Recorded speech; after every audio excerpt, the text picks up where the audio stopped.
Apresentamos Boa Nova, um podcast do GRESG com Guaraci Silveira, baseado no livro de Chico Xavier pelo espírito de Humberto de Campos.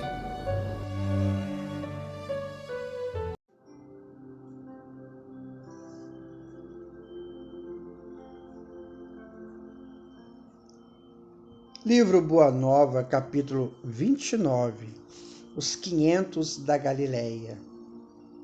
Depois do Calvário, verificadas as primeiras manifestações de Jesus no cenáculo singelo de Jerusalém, apossara-se de todos os amigos sinceros do Messias uma saudade imensa da sua palavra e do seu convívio.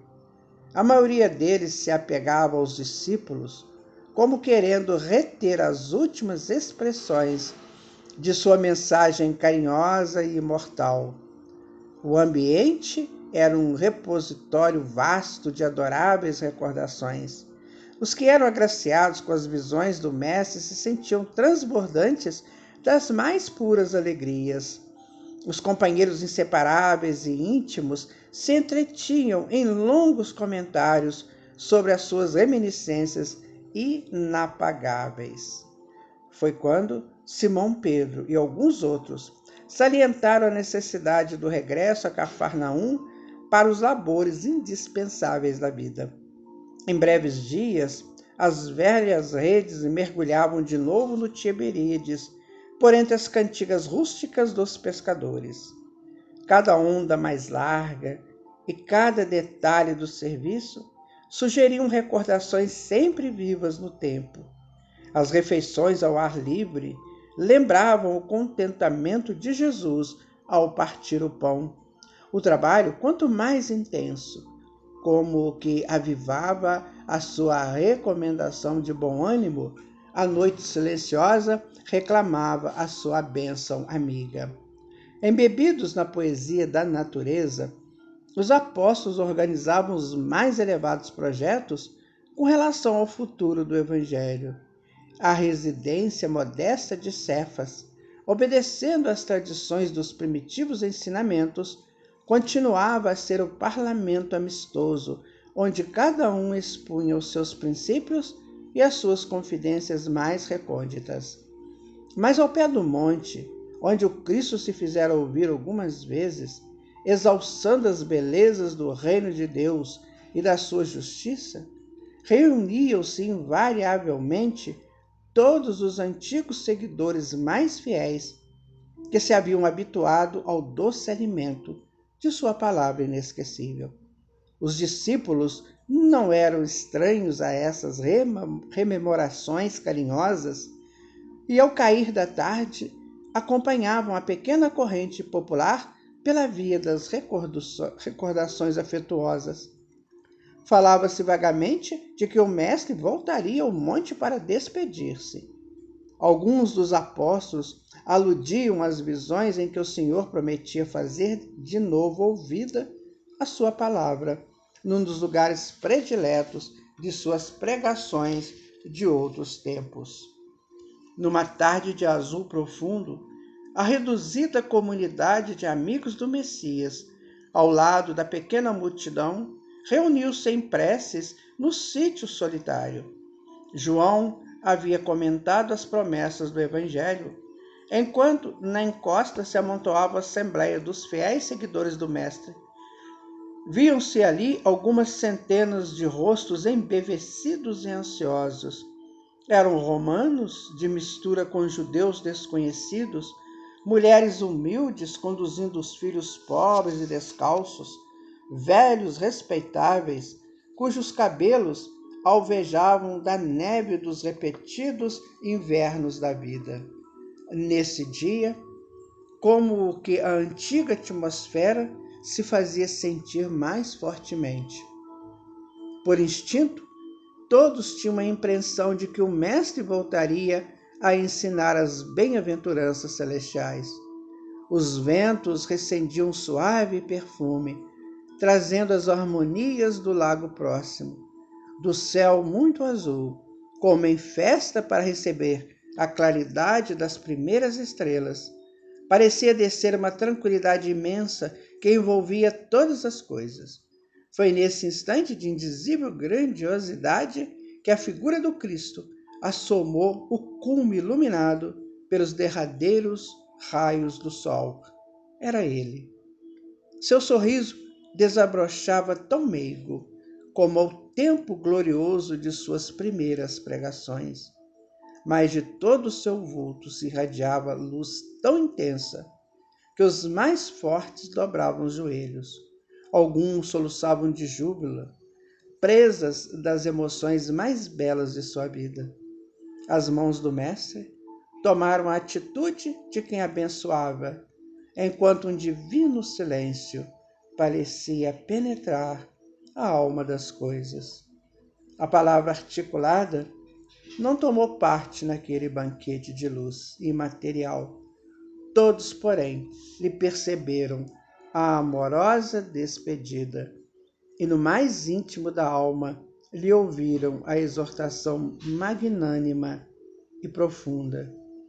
Amados, a cada um se afigurou escutar na câmara sincera, secreta e sincera do coração: eis que retorno à vida em meu Pai para regressar à luz do meu reino. Enviei meus discípulos como ovelhas ao meio de lobos, e vos recomendo que lhes sigais os passos no escabroso caminho. Depois deles, é a vós que confio a tarefa sublime da redenção pelas verdades do Evangelho. Eles serão os semeadores, vós sereis o fermento divino. Instituo-vos os primeiros trabalhadores, os herdeiros iniciais dos bens divinos, para entrardes na posse do tesouro celestial. Muitas vezes experimentareis o martírio da cruz e o fel da ingratidão. Em conflito permanente com o mundo, estareis na terra, fora das suas leis implacáveis e egoístas, até que as bases do meu reino de concórdia e justiça se estabeleçam no espírito das criaturas. Negai-vos a vós mesmos, como neguei a minha própria vontade na execução dos desígnios de Deus. Tomai a vossa cruz para seguir-me. Prezados amigos e amigas, quando nós lemos esse capítulo do Boa Nova, e principalmente nessa parte em que Jesus chama a todos nós para sermos os seguidores do seu trabalho, e ele indica: olha, vocês serão perseguidos. Uns perseguirão os outros. Então, nesses momentos em que nós sentimos assim, meio que distanciados, meio que deixados de lado, é que nós temos que cada vez mais confiar no Mestre. Sim, a humanidade ainda age dessa maneira. Irmãos matando irmãos para sobrepujar-se a irmãos. Isso é coisa ainda do mundo, como Jesus disse, mas é preciso que a gente entenda a dimensão superior. Só vamos conseguir superar nossas dificuldades se nós vencermos essa dimensão física, estabelecendo-nos conscientemente nas dimensões superiores que regem a Terra. Que cada um pense assim. Não fiquem presos à dimensão física. Pense na dimensão espiritual. Só assim nós venceremos. E Jesus então continua: séculos de lutas vos esperam na estrada universal. É preciso imunizar o coração contra todos os enganos da vida transitória, para a soberana grandeza da vida imortal. É aqui que dizemos. Ele falou: é preciso imunizar o coração contra todos os enganos dessa vida física transitória, para a soberana grandeza da vida imortal, que certamente, meus amigos, minhas amigas, aguarda a todos nós. E Jesus vai falando: vossas sendas estarão repletas de fantasmas do aniquilamento e de visões de morte.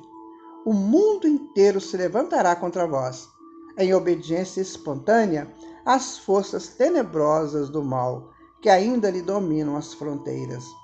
Sereis escarnecidos e aparentemente desamparados. A dor vos assolará as esperanças mais caras. Andareis esquecidos na terra, em supremo abandono do coração. Não participareis do venenoso banquete das posses materiais. Sofrereis a perseguição e o terror. Tereis o coração coberto de cicatrizes e de ultrajes. A chaga é o vosso sinal, a coroa de espinhos, o vosso símbolo, a cruz, o recurso ditoso da redenção.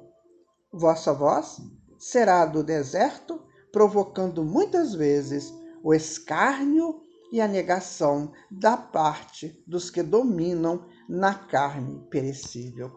Aqui nós podemos fazer uma reflexão seguinte, esquecendo um pouco as pessoas comuns da vida, mas como nós, espíritas, em trabalhos, que somos seres falíveis, todos nós. E muitas vezes nós recebemos escárnios dos próprios companheiros, dos próprios espíritas, achando que eles são superiores e nós muito inferiores. Sim, erramos. Muitas vezes, naquilo que queremos tanto acertar, a gente erra. Mas é preciso entender que se acontecer isso com outro irmão, que a gente tenha tranquilidade e entendimento de que o erro é muito humano. A persistência no erro é que é a rebeldia. Não persistamos no erro. Então Jesus vai continuar a sua fala final, mas no desenrolar das batalhas incruentas do coração, quando todos os horizontes estiverem abafados pelas sombras da crueldade, dar-vos-ei da minha paz, que representa a água viva, na existência ou na morte do corpo. Estareis unidos ao meu reino. O mundo vos cobrirá de golpes terríveis e destruidores, mas de cada uma das vossas feridas retirarei o trigo luminoso para os celeiros infinitos da graça, destinados ao sustento das mais íntimas criaturas. Até que o meu reino se estabeleça na terra, não conhecereis o amor no mundo. Eu, no entanto, encherei a vossa solidão com a minha assistência incessante. Gozarei em vós como gozareis em mim, o júbilo celeste da execução fiel aos desígnios de Deus. Quando tombardes sobre as arremetidas do homem, ainda pobres e infelizes, eu vos levantarei no silêncio do caminho, com as minhas mãos dedicadas ao vosso bem. Sereis a união onde houver separatividade, sacrifício onde existir o falso gozo, claridade onde campearem as trevas, porto amigo edificado na rocha da fé viva, onde pairarem as sombras da desorientação. Sereis meu refúgio nas igrejas mais estranhas da terra, minha esperança entre as loucuras humanas, minha verdade, onde se perturbar a ciência incompleta do mundo. Amados, eis que também vos envio como ovelhas aos caminhos obscuros e ásperos. Entretanto, nada temais. Sede fiéis ao meu coração, como vos sou fiel, e o bom ânimo representará a vossa estrela. Ide ao mundo, onde teremos de vencer o mal. Aperfeiçoemos a nossa escola milenária, para que aí seja interpretada e posta em prática a lei do amor do nosso Pai, em obediência feliz à sua vontade augusta. Sagrada emoção senhoreava-se das almas em êxtase de ventura. Foi então que observaram o mestre rodeado de luz, como a elevar-se ao céu em demanda de sua gloriosa esfera do infinito. Observemos, meus amigos e amigas, que Jesus nos promete muito trabalho, e muita proteção. Então, aquele que se dedica, de fato, a divulgar o seu evangelho no mundo, será muitas vezes abandonado por muitos amigos, até familiares, que não entenderão, porque estão muito ligados ao mundo físico ainda.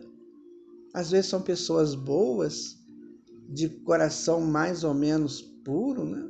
Querendo fazer o bem, querendo estabelecer-se numa tarefa sadia, mas só sabem até aí. Não conseguem entender que o mundo tem dimensões superiores.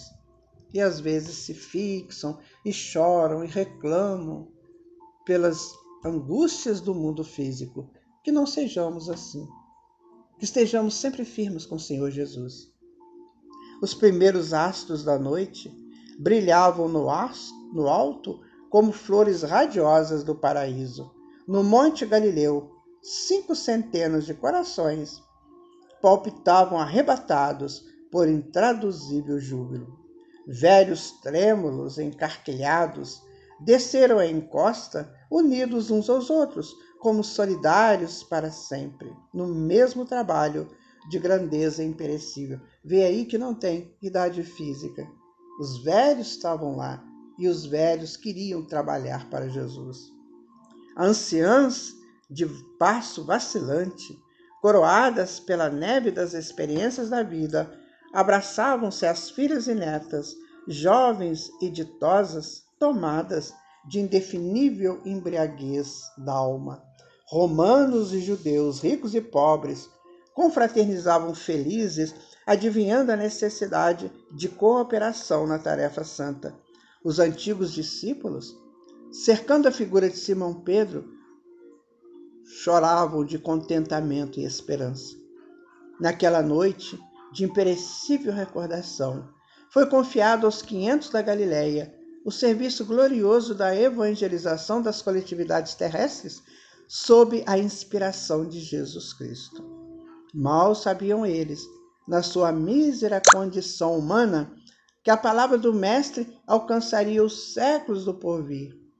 E foi assim que, representando o fermento renovador do mundo, eles reencarnaram em todos os tempos, nos mais diversos climas religiosos e políticos do planeta, ensinando a verdade e abrindo novos caminhos de luz através dos bastidores eternos do tempo. Foram eles os primeiros a transmitir a sagrada vibração de coragem e confiança aos que tombaram nos campos do martírio, semeando a fé no coração pervertido das criaturas.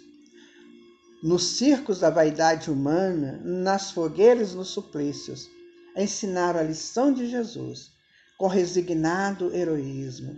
Nas artes e nas ciências, plantaram concepções novas de desprendimento do mundo e de belezas do céu. E no seio das mais variadas religiões da terra, continuam revelando o desejo do Cristo, que é de união e de amor, de fraternidade e concórdia. Na qualidade de discípulos sinceros e bem-amados, desceram aos abismos mais tenebrosos, redimindo o mal com os seus sacrifícios purificadores, convertendo com as luzes do Evangelho a correnteza da redenção, os espíritos mais empedernidos. Abandonados e desprotegidos na terra, eles passam edificando no silêncio as magnificências do reino de Deus, nos países dos corações, e multiplicando as notas de seu cântico de glória por entre os que se constituem instrumentos sinceros do bem com Jesus Cristo, formam a caravana sublime que nunca se dissolverá.